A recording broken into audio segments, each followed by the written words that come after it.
at certain levels, they are two different things. Right.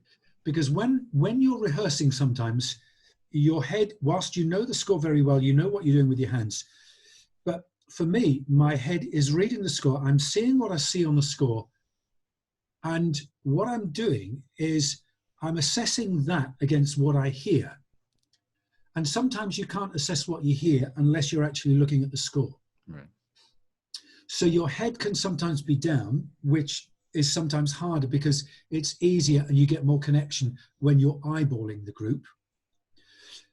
And so when you're rehearsing, there is a sense in which you are rehearsing things and you've got that contact with the score and you've got that contact with the group. As a conductor, I also find that there are times when I need to run through pieces because I need to conduct the performance and not the rehearsal.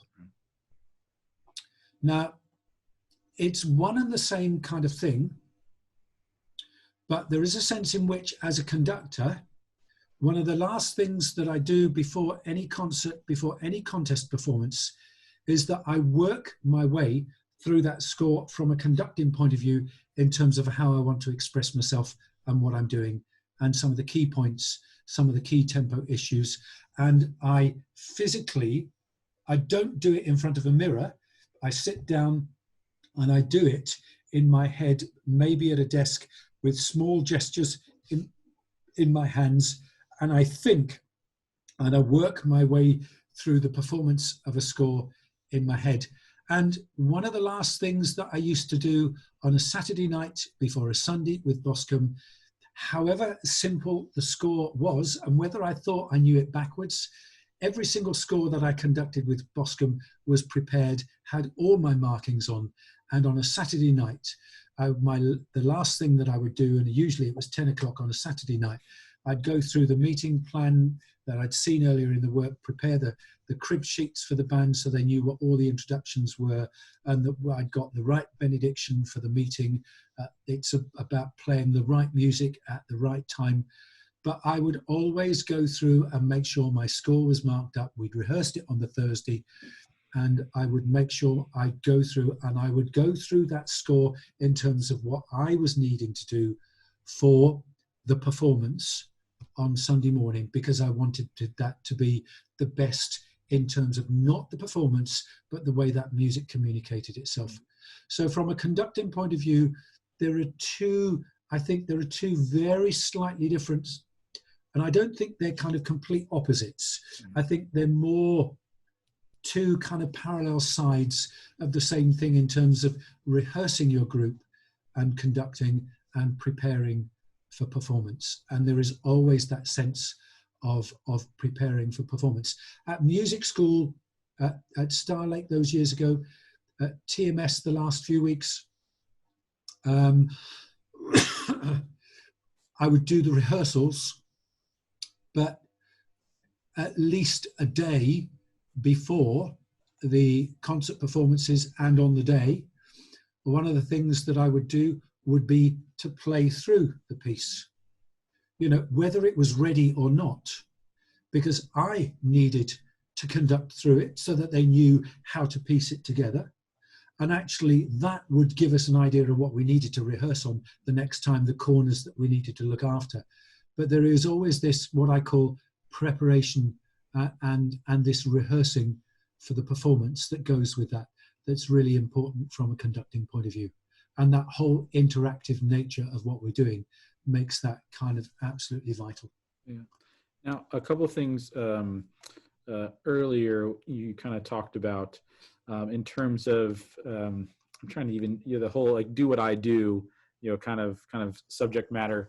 Now, would you purposefully change things in rehearsal from week to week or from time through to time through, just so that your players become more aware of the fact that that'll happen, to kind of build that relationship? Or, you know, is that, I guess you fall short of that? Not necessarily. I mean, I would do that with the way we warmed up, and I would sometimes do that in warm-ups to sort of make sure that we got that connection. Because of the way my scores are marked up, unless I decided that I wanted to do something different for a musical reason. And actually this question is really helpful because it can take us into the third area that I was going to look at tonight. Unless I'd marked up my score and decided that I wanted to do something differently, then no, I wouldn't do things differently on purpose, Right. just to make sure that they were doing that. I mean, I would do maybe at the beginning of rehearsal, Right. just to pull things together. I wouldn't necessarily be obtuse. I mean, maybe sometimes if I felt they needed to just liven things up, I would do. But in terms of working on things that we were working on, rehearsing and working on things performance, I wouldn't be that obtuse unless I'd gone away and decided that I needed to do something in a different way for a musical reason. The kind of things that could change might be that sometimes you might do more of a row and start it a little bit earlier than you did the previous time. Yeah. But those kind of things then should become intuitive, and it shouldn't be difficult. Those are the kind of things that you should be able to do that wouldn't necessarily be too difficult to kind of sort of get organized. And that's not being obtuse. Right. That's because the whole live experience means that we're reacting to what we hear, and we're reacting with our head and with the kind of emotional content of what we're doing, and we're trying to communicate. And you do end up doing things. No two performances are the same. We end up doing things very slightly different. So there's a kind of subtle line between some of the things that you can do just to be obtuse, to say, please guys, watch me. And then there are the musical things that you do slightly differently that just end up kind of becoming a degree of subtlety over what you're doing. And like the length of a pause, you know, how long is that pause going to be?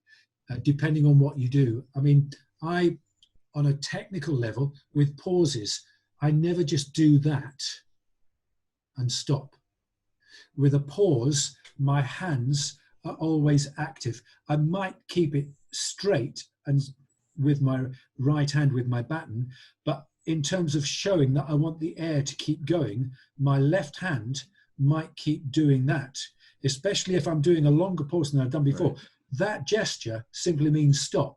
They're going to stop when they run out of breath. Yeah. Whereas that means, guys, let's keep this going.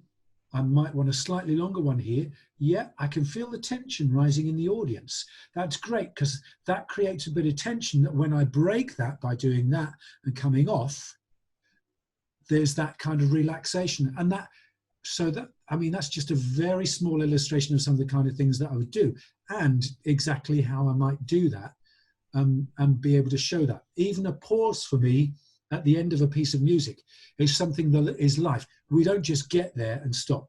That's not the end. That note has a life that either needs to continue in some kind of way and either needs to get quieter or needs to keep sustained. And we do that in some way, and then we come off. And that moment of silence afterwards, depending on what we do and depending on how we move our hands, that moment of silence afterwards is the moment that we've also created. And those kind of things for me become really important psychologically in the gesture of what we're communicating and how we do that as a group. Yeah. Well, I guess it's setting up everything to be able to be slightly organic, you know, as you're going along, right? You're setting the table for that. One other follow-up is, you know, we've talked a lot about you know, feedback, you know, mostly in like the mentor situation, or, you know, recording yourself, watching videos and that kind of thing.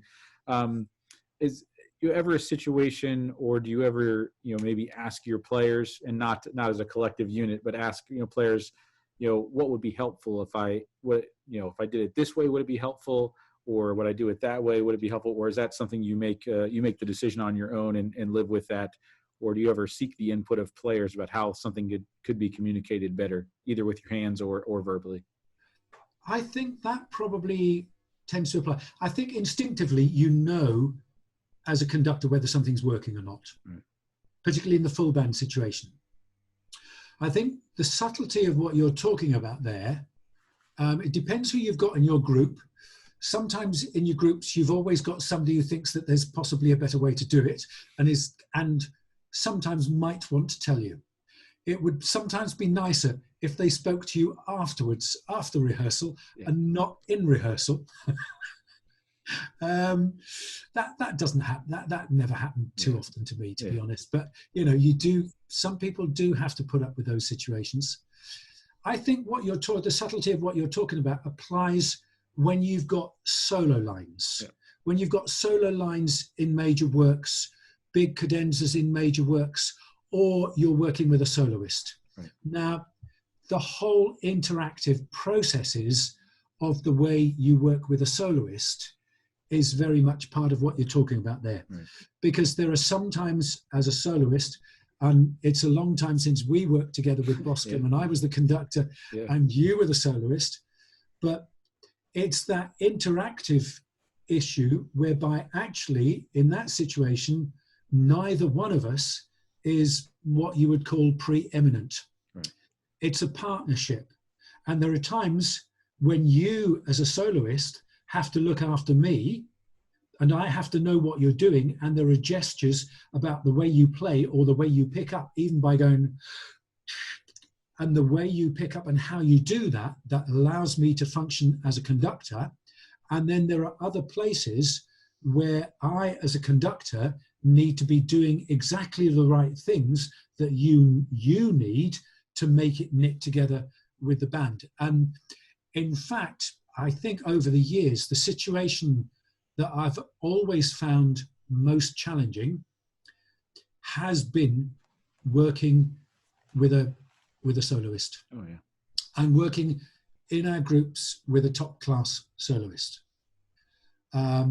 Different soloists have different ideas, and it's probably one of the most demanding. It's a great situation to be in, but I also think it's a very demanding situation to be in, because the whole aspect of your relationship with that other person comes into play. And there is this whole interactive thing whereby you have to trust each other. They have to trust you. You have to trust them.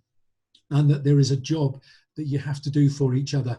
And sometimes in that situation, if a conductor says to me, I need you to do this for me there, please, you do it. Yeah. That's what you do. There are times when you have to look after them and you simply have to do what they need and make sure that it works. And whenever I've worked in that solo situation, I've always worked accompaniments with the band. Again, whatever band, non-SA band, Boscombe band, staff band, whoever it was, I will always work the accompaniment without my possible band soloist playing the solo. I don't want the solo on there. I want to be able to hear the accompaniment without the solo on, so that I know exactly what's going on and that we look after that and we do that in the right way. They don't need to hear what's going on. They don't need to hear what my band soloist is going to do. Because depending on our relationship, my band soloist might be doing what I want him to do, and we might have talked about it, we might have done it before. I've got a new soloist coming in who is going to possibly do unexpected things and do things their way. Therefore, we work the accompaniment. Right. I've always, and I'm sure that I would have done this with you, I hope I did, I would have sat down with you before that rehearsal. I would have done my prep, found the points at which I thought that we needed to talk about things, how much a cellorando, a soloist, wants to put on in a certain section, and again, verbalize and sort these things out between us, go through some of these things, and then do it with the band. So that by the time we do it with the band know what I'm doing. If there are things that need explaining, they can be explained. But I can also, because the band respond to what I'm doing, if I've sorted out with the soloist what can be done, very often the first run through can highlight a couple of things that just need cleaning up. But if I've done my homework, all of those things fit together, and we're not there struggling to put major solos together if the band and myself, and particularly myself, have done our homework. And that situation, and depending on what you're doing, the music that you're dealing with, that can be one of the most demanding situations as a conductor. And that's where you have to work interactively with the person that you're working with. And I would say, the work with conductor, with soloists is probably the hardest thing to do. Yeah. I don't have nearly as much experience as you, Howard, but in my time, right, it's the same thing, because there's one extra variable, Yeah. that's kind of in there. And part of it, I do think is the band's focus, during a solo is different than in a band piece. Yeah. As a player sitting in the band, often you can sit there and you kind of you look up a little bit to see how the soloist is doing, or you're just listening to it, and so your focus is a little bit different, which means the attention of the conductor has to be that much better, at that particular moment. But I remember distinctly, coming to Boscombe, and we did one of the solos we did was Wondrous Day, the Eric Lightson solo, which is very hard, and the slow bit is pretty much all cadenzas everywhere, right? But we talked about it a little bit ahead of time, but in the rehearsal, like, it was right away, it was perfect, the first time out. And I remember that you kind of stopped and so how was that? And I was like, I think that might be the best that's ever gone, with anybody, right? It was right away, it went well, but then, the next day going to the hall for the concert, I can remember you're driving, I'm sitting next to you, and you're singing little bits of it just to make sure that, okay, that's how we're going to do that. But just remembering how well that went the very first time, and not an easy, that might be one of the harder solos in the Salvation Army literature to put together in that one little section there. So I still remember that pretty well. So that's great. Thank yes. you. That's really nice. I mean, that is nice. I mean, from that point of view, that is really lovely for me to hear, because that's how seriously I've always tried to take it.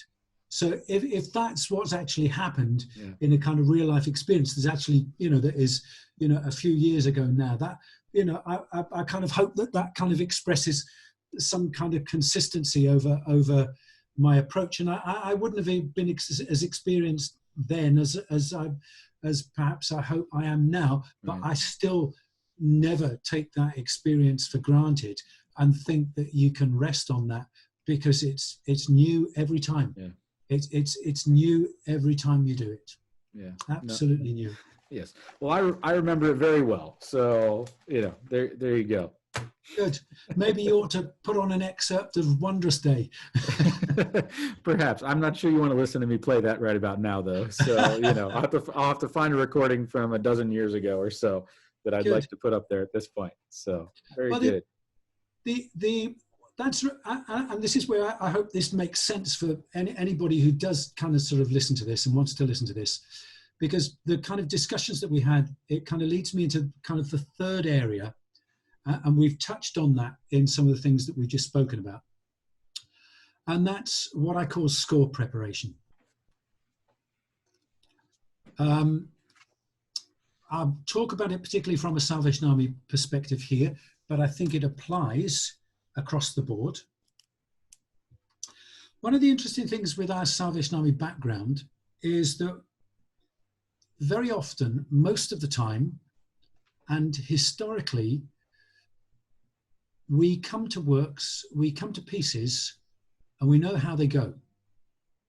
It's partly because of the way, it's not quite so true these days, but it's certainly been very much the kind of influence of the past, in that every single piece of new music that came out for Salvation Army bands in particular, and thinking about preparing scores, tended to have at some time been played by our staff bands, premiered by our staff bands, the world over, recorded first, premiere recordings. I mean, in those, in the 1950s, they didn't call them premiere recordings, they just got on with it. But they were recorded for the first time by all of these groups. And so when conductors, I'm sure for lots of people who perhaps didn't have, and some of the leaders we were talking about earlier, I'm sure that was helpful because it gave a sense of where the music was going, and they understood the music and were able to communicate that. One of the issues over this kind of sort of historical aspect for me over the years has been that I find, if we're not careful, that Salvation Army performance tends to have what I would call a performance practice, and this word applies in our classical traditions as well. And anybody who's studied music and has a particular musical discipline, instrumental discipline, you will know what I mean when I talk about performance practice. There are certain conventions. Music per se, for hundreds of years, we look at Baroque music these days. There are performance practice conventions about Baroque music. There are performance conventions that have been challenged over the years about Baroque music. There are performance conventions about classical music that have been challenged by Roger Norrington and the early music group. And so in all areas of music, we have what we call performance practice, and it exists within Salvation Army music, and it exists particularly within brass band music. Because you hear bands and they all play certain pieces, and certain very famous pieces, they all play them a certain way, with certain inflections, with certain articulations, with certain tempos. And my frustration has been that sometimes I go and look at a score, and I look at the score and I says, well, what the heck tells me to do that in this way on the score? There is nothing that says that on this particular score. And for years, for all the years that I've conducted Salvation Army bands, I have said sometimes when we get out the famous pieces, and this is where the whole thing about gesture and score preparation comes on. And I've had to say to them, okay, forget what you think you know about this piece. Please do what I do and don't play it the way you think it goes. Because, and there are often occasions in works, I mean, I could think of so many examples, but off the top of my head, I'd have to go through some of my rehearsal notes. But there are so many examples when we've done works and we've done some of the historic works. And I've said, why do you play that like that? What is it on the copy that tells you to play that as detached and as staccato like that? There is absolutely nothing on my score that says play it that way. And we have a performance practice that, as if we're going to be serious conductors, we need to sit with a score first. Now that's hard. It depends on your score reading abilities. I mean, obviously I grew up as a pianist. One of the stories that I always tell is that my piano teacher used to, if I went to my piano lesson and he said, have you done any sight singing practice this week? And I was always honest and I'd say no.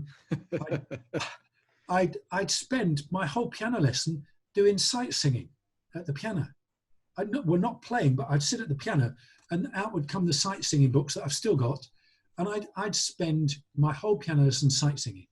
Now, because of that, I can obviously look at a score, I can read a score, I can see what's going on. And for me, there is an architecture to the score that gives me a picture. And I'm really fortunate. All the experience that I had, my piano experience, all of those kind of things mean that I can look at it and I can see what's going on. But whoever we are, as an instrumentalist, if you don't have that ability, you can actually play some of those lines. So that if you've got a piece of music that you've never looked at before, why can't you play some of those lines on your instrument and see what they go like? And there is still a load of information on that score that you can ascertain from the style, the effects, the colors, the shapes of the phrases, the tempo instructions, and all of those kind of things that tell us what the composer wants. Now, in academic circles and in music circles, there is obviously this, again, for people who've studied music, and you don't have to know about this if you haven't studied music, but there is this tension between what we do as conductors, what we do as interpreters, and what the composer does as a writer, and how we interpret. It's the kind of way in which we take a certain amount of license over what we do or not. As a conductor, there are times when I want a certain harmonic progression to have a bit more time and space, to have more impact. Otherwise it's over too quickly, but the composer hasn't put anything on those bars that tells me to slow up or to roll or to give it some space. So what do I do? How much space do I give it? those are the kind of decisions that we then end up making. But at the same time, from an interpretive point of view, the conductor has given me a beautiful modulation there, and I want this modulation to have impact. So how much time and space do I take over it that doesn't destroy the conductor's intentions, whereby he wants to keep the flow in the music? So there is a tension over the decisions that we make and some of the things that we do. So listen to some classic performances of some pieces with a score. Check out the metronome marks. And one of the exercises, maybe, you know, that we could have done in a class was to have had a score, listened to a classic recording, and had our metronomes and double checked what the tempos were. That's a very hard exercise. It takes quite a lot of time to do that. You've got to sit and be patient. You've got to have your metronome there. You've got to have your score there. You've got to understand exactly what the tempo is in the music that you're listening to, find out where it sits, and work out what it says on the score. And I've always found that I've tried to come to scores that are well known with a fresh face and a fresh eye. The Sanctuary recordings that I did with Boscombe were both an important project for me from a ministry point of view in terms of what I call the heart of Salvation Army music, but from an academic point of view they were also really important pieces, and the whole concept of this meditation that is unique to the Salvation Army in terms of our repertoire. Some of the pieces on there were well known, some were less well known. And it was getting that right balance between some pieces that were really well known. For instance, on Sanctuary Volume 1, I didn't record Road to Emmaus by Dean Goffin, partly because I'd recorded that and done what I'd wanted with that with Amsterdam Staff Band on Song of Exaltation, which was also a kind of Easter-themed recording. And so that particular recording was, that particular piece was on that recording. What I did put on instead, the same year, 1958, I think it was, that Dean Goffin's piece came out, there was a meditation in the festival series that didn't gain nearly as much traction, but was also Emmaus Journey, and was a festival series meditation with quite a big euphonium solo in it by RSA. And RSA's piece, although it used one of the same songs that Dean had used, never gained as much popularity as Dean's did. So I didn't want to record Dean's piece again on Sanctuary, and that's where there was the link to what I'd done with Amsterdam, but I recorded RSA's piece. So there was this relationship between pieces that were more well-known and some of them that were less well-known. On that recording, I recorded instead another piece of Dean Goffin's, and that was another one of his lovely meditations, Wonderful Healer, which was like the follow-up meditation that he wrote. Not quite as well known, but it was the follow-up meditation that he wrote in the style of the earlier meditation and the first one, the Road to Emmaus. Now, all of those meditations on both those Sanctuary volumes, I tried to approach without going to any of the previous recordings. I left those well alone. I went nowhere near them.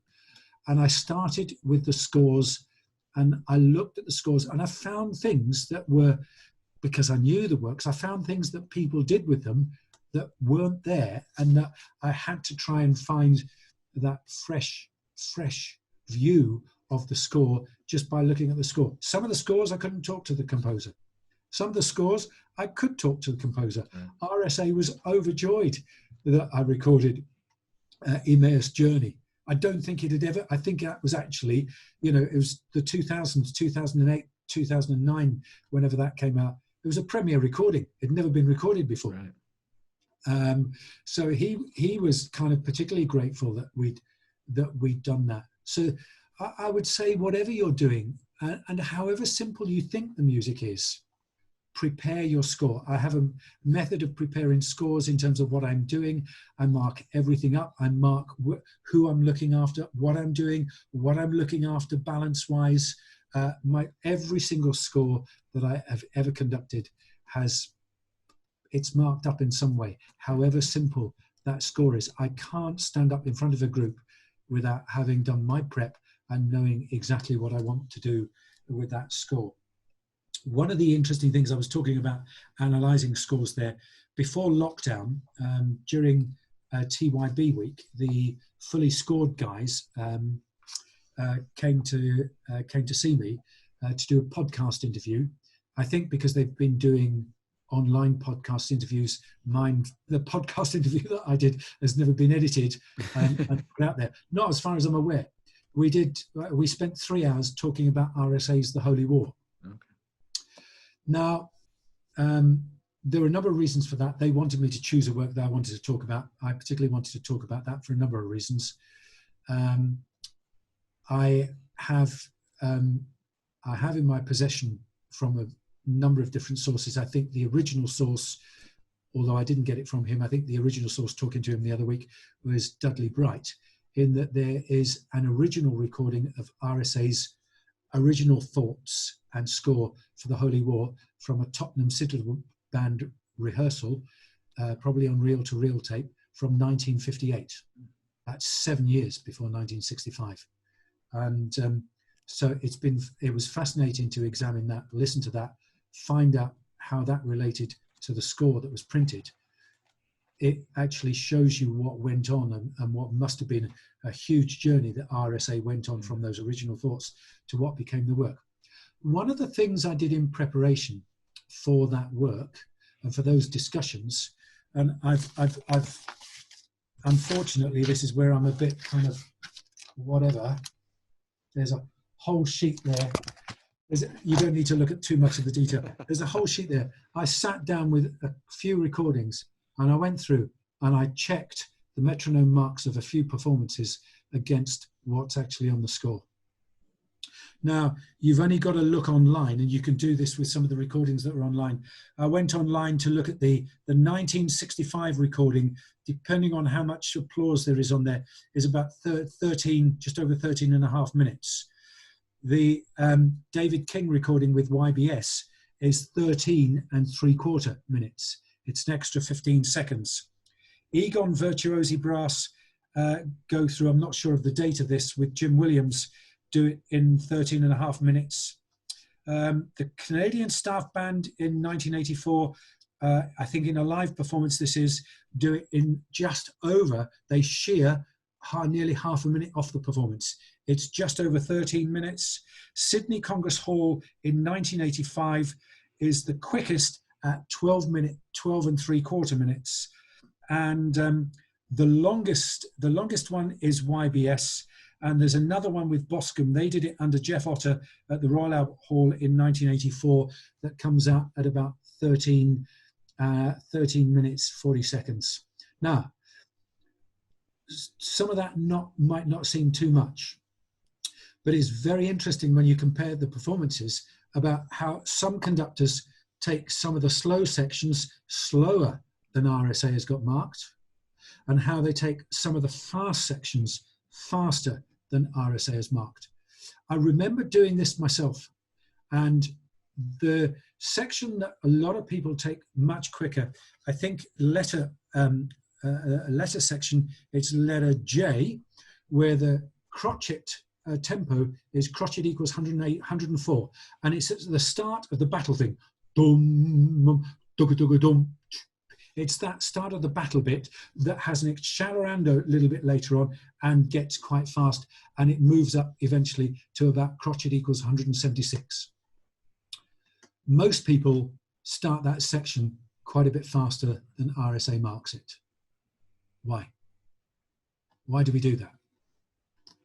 The first performance at the Albert Hall does that, and it's a bit quicker than RSA marks it. Unfortunately, when I was doing that analysis, RSA obviously wasn't around for me to ask him, Ray, what did you think about that? Does that work for you as a composer? Right. Do you mind if people take that quite a bit faster, whereby you end up going even faster sometimes when it comes to the accelerando, and some of the stuff at 176 ends up being even faster. So there is a consequent relationship to some of the music that comes later. Now, some of that depends on the technical ability of your groups, right, and what you can do with it. Yeah. There's a whole host of questions, and what this does for me, and for those of you who are perhaps sharing in this, maybe this is just a challenge about how you can think about these things. And some of the things that you can do, some of the things that you can actually do for yourself that allows you to gain a broader perspective and an understanding as to what we're kind of sort of doing here and the challenges of performance practice within the Salvation Army context and how we do it. I mean, there are probably so many more questions that come out of that. It relates to classical performance, it relates to music per se. Yeah. But for me, within a Salvation Army context, it's a fascinating area and an area of performance practice that I think actually we ought to challenge ourselves a little bit more about doing. And what are we doing what the composer wants? What are the rules for interpretation? How strictly do we deal with that? Now, from just the other side of the coin, because there are some people who say you have to do what the composer says. There is academic stuff, and there are composers who say, what I've got down there is what I want. I don't want anything more than that. I don't want you to start getting emotional over my work. I want you to be more esoteric about what is down there, and I want you just to do what's on there. As a composer, I have benefited from people who have perhaps done things in a very slightly different way. Right. Interestingly enough, I did at TMS last year, I did my Chassidic dance, which is published in the festival series. I actually conduct my own work in a different interpretive way with tempo stuff that isn't actually marked on the score. Now, there's the paradox. Right. There you go. Try to understand that one. Yeah. Try to understand that one.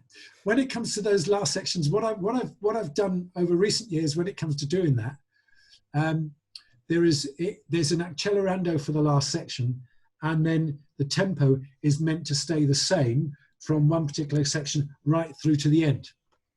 But it comes to the bit where you get to the big chords where it goes bam, boom, bam, boom, bam, boom. And what I do there, I save a little bit of the tempo from earlier. I don't push it right through to keep some of that clean. And I save some of the tempo for that final, what I would call code a little bit. And I suddenly up the ante there and put on that little bit of extra speed for those few bars. Now, if I was to have that work published now, I would actually put those instructions in on the score. And that's where there is actually a sense of performance over what you do, that you suddenly find, okay, that's what I thought at the time. And some of that could have been because the original work was actually a choral work that was done at my last Royal Albert Hall in 1992. So there's the impact of that. But then when it translates into this band version, maybe I want to do something different. So, you know, what do I say to people who conduct maybe one or two of my works and they do something slightly different that I haven't put down there, because I do that with my own works? That's the challenge for all of us as conductors. I think it's understanding why you're doing it, what the reasons are for doing it, and whether it works or not. Yeah. And sometimes those values are subjective, and you can't say there's a right or there is a wrong. Yeah. Well, it's interesting. So I never studied conducting in like in university or anything. I went to school as a trumpet player, as you know, but I played in our lab orchestra all the time when I was at Curtis, you know, which was the, you know, conducting students, you know, classroom basically.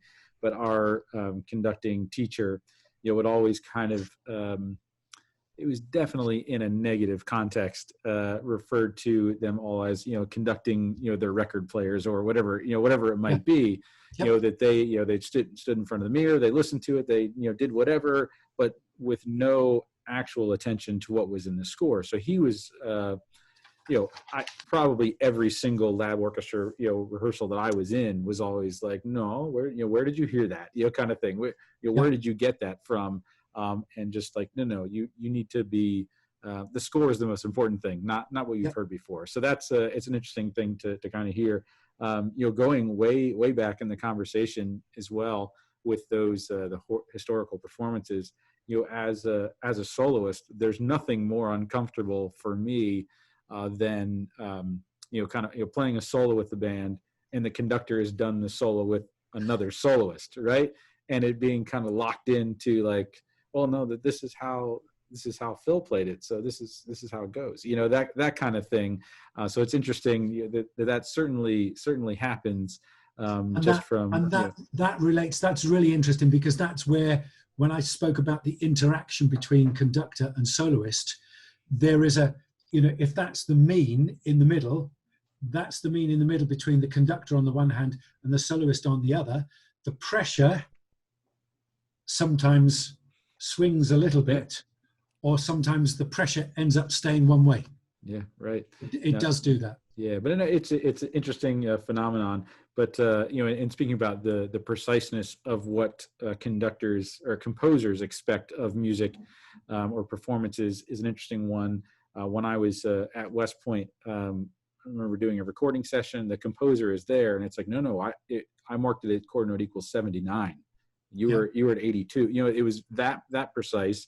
Yep. Where you can think of other composers, and I think even doing something of Ken Downey's recently, and not really having much specifics in terms of numbers there, for what the tempo would be.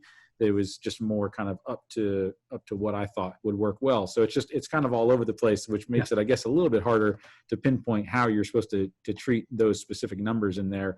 But I think that's all really good points in there. And I would just say that, for hopping into a little bit of like my preparation of things, I tend to try to listen to something maybe once, a recording that I like, just to make sure I can have the mechanics of what's going on. And then you put it away, and not really then ever listen to it again once you're just familiar with it, which is, I guess, a little bit of, dipping your toe in the water and then walking away, but I think it's more interesting sometimes to compare after you've done something. Yeah. To listen to recordings to see what you did and how that compares. But talking about the Curtis Institute stuff that you were talking about there, the word that I wanted to use when you were talking about that is that yes, I understand why student conductors would listen to those recordings, but what that actually means sometimes, and this would happen with my student conductors as well, they'd not internalized what they were trying to do. It was all external. Yeah. Because of the way they were learning it.